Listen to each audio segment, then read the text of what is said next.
Let's say that you're running a dance competition, you have your judges picked out for the big show, but now you have to decide on what you want your judges using for scoring. Do you have them use the rubric method or the ranking method?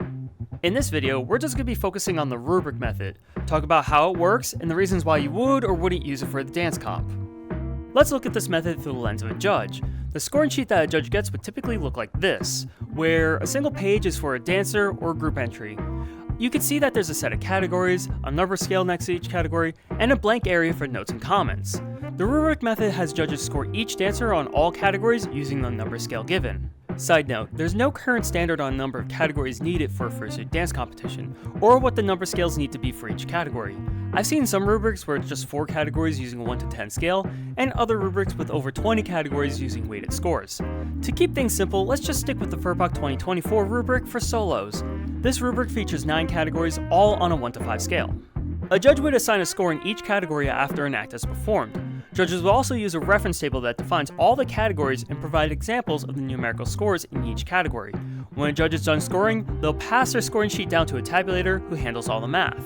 A tabulator's job is to take all the judges' scores, calculate the average score in each category, and add up the category averages to get a dancer's total score. If there's 4 or more judges, Olympic averages can be used in each category.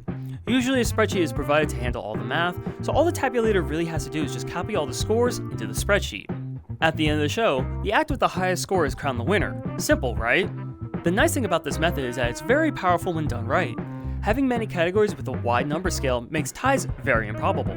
The number of possible score configurations a single dancer can get follows this equation, which is a massive number of possibilities, even with just 3 judges. The fact that there's a low chance of ties occurring, combined with the use of a tabulator, means that dance comp results can be announced much sooner without the need of an intermission.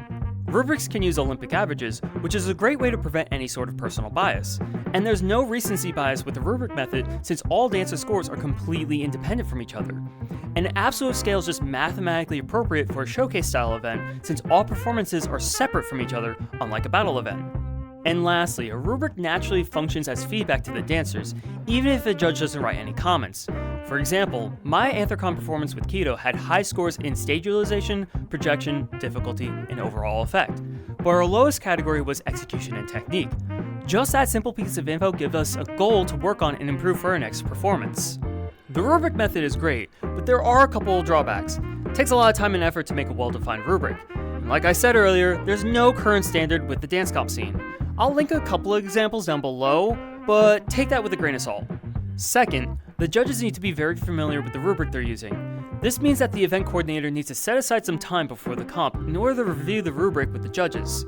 And lastly, judges need a proper amount of time to make accurate assessments, which means there needs to be more time between acts. This is a pretty big topic that I'll save as a separate video. So yeah, that pretty much summarizes the rubric method. It's a powerful system with a broad range of use, but it takes a lot of effort to be done right. If you're the coordinator at a mid-size or large con, you may want to consider using this method. Otherwise, check out my video on the ranking system next. Anyway y'all, thank you so much for watching and I'll see you in the next video.